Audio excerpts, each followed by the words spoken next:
নবীজি সাল্লাল্লাহু আলাইহি সাল্লাম আম্মাজানদের কাপের মধ্যে যে জায়গায় আম্মাজান ঠোঁট লাগিয়ে পান করতেন ওই জায়গায় ঠোঁট লাগিয়ে নবীজি পান করতেন। নবীজি অসুস্থ, আম্মাজানদেরকে মাথায় গিয়ে হাত বুলিয়ে দিতেন, আদর করে দিতেন, পাশে বসে মুআউযাতাইন সূরা ফালাক সূরা নাস আম্মাজানদের সামনে নিজে পড়তেন, পড়ে ফু দিতেন। চোখের মধ্যে পানি দেখলে নবীজি নিজে হাত দিয়ে এই পানিটা মুছে দিতেন। নবীজি আঙ্গুল দিয়ে এইভাবে পানিটা মুছে দিতেন। নবীজি নিজে দৌড় প্রতিযোগিতা দিতেন। ফাকান্নাসা রাসূলুল্লাহ, নিজে নবীজি ঘরটা ঝাড়ু দিয়ে দিতেন। নবীজি সাল্লাল্লাহু আলাইহি সাল্লাম মহাব্বত আর ভালোবেসে স্ত্রীদেরকে, নবীজির এখানে একটা ছুরি থাকতো, ওই ছুরিটা দিয়ে নবীজি সাল্লাল্লাহু আলাইহি সাল্লাম তরবারি তো না, ছোট্ট ছুরি আর কি, এটা এখনও ইয়ামিনীরা এখানে ইউজ করে, আরও বিভিন্ন দেশে দেখবেন এখানে ছোট্ট একটা ছুরি ইউজ করে। এরকম ছুরিগুলো দিয়ে নবীজি সাল্লাল্লাহু আলাইহি সাল্লাম তরকারি কেটে দিতেন। এই ছিল স্ত্রীদের সঙ্গে ভালোবাসা। আমি ছোট্ট কয়েকটি আমল বলতে পারি যে আমলগুলো করলে নিশ্চিত ইনশাআল্লাহ আপনার ফ্যামিলিতে ঝামেলা দূর হয়ে যাবে, স্ত্রী আপনাকে ভালোবাসবেই। এর মধ্যে একটি হচ্ছে, সে যখন কথা বলবে আপনি কথাগুলো শুনবেন এবং তাকে আপনি কোনোভাবে আনা নিজের জন্য সব তার জন্য দিয়ে দিবেন এমন যেন না হয়, কিছু তার জন্য আপনি দিবেন।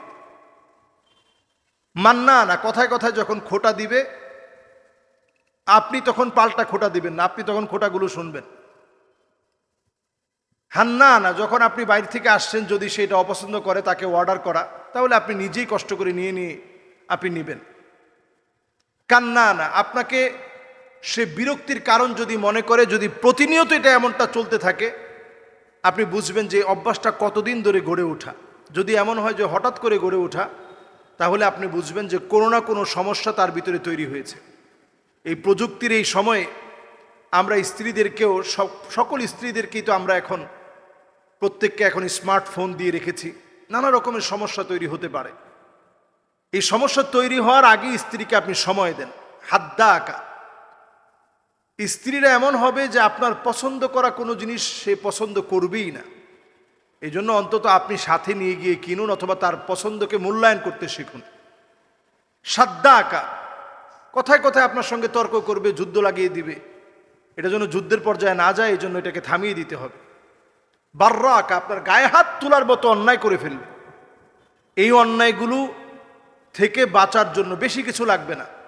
নবীজি সাল্লাল্লাহু আলাইহি সাল্লাম বারবার বলেছেন, খয়রুকুম লিআহলি ওয়া আনা খয়রুন লিআহলি, তোমাদের মধ্যে সে সেরা যে তার পরিবারের কাছে সেরা। তো পরিবারের কাছে সেরা মানে আপনার কাছে যেমন আপনার স্ত্রী সেরা হতে হবে, স্ত্রীর কাছে আপনি সেরা হতে হবে। আপনার চোখে স্ত্রী যেন সবচেয়ে সুন্দরী হয়, আপনি যেন স্ত্রীর ভূয়সী প্রশংসা করেন, স্ত্রী যেন আপনার জন্য সেজে গুজে থাকে, স্ত্রী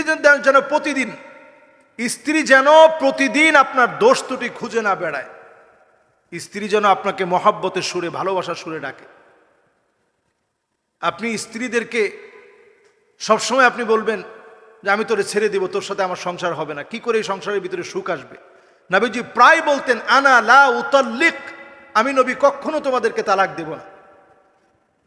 নবীজি সাল্লাল্লাহু আলাইহি সাল্লাম আম্মাজানদের কাপের মধ্যে যে জায়গায় আম্মাজান ঠোঁট লাগিয়ে পান করতেন ওই জায়গায় ঠোঁট লাগিয়ে নবীজি পান করতেন। নবীজি অসুস্থ, আম্মাজানদেরকে মাথায় গিয়ে হাত বুলিয়ে দিতেন, আদর করে দিতেন, পাশে বসে মুআউযাতাইন সূরা ফালাক সূরা নাস আম্মাজানদের সামনে নিজে পড়তেন, পড়ে ফু দিতেন।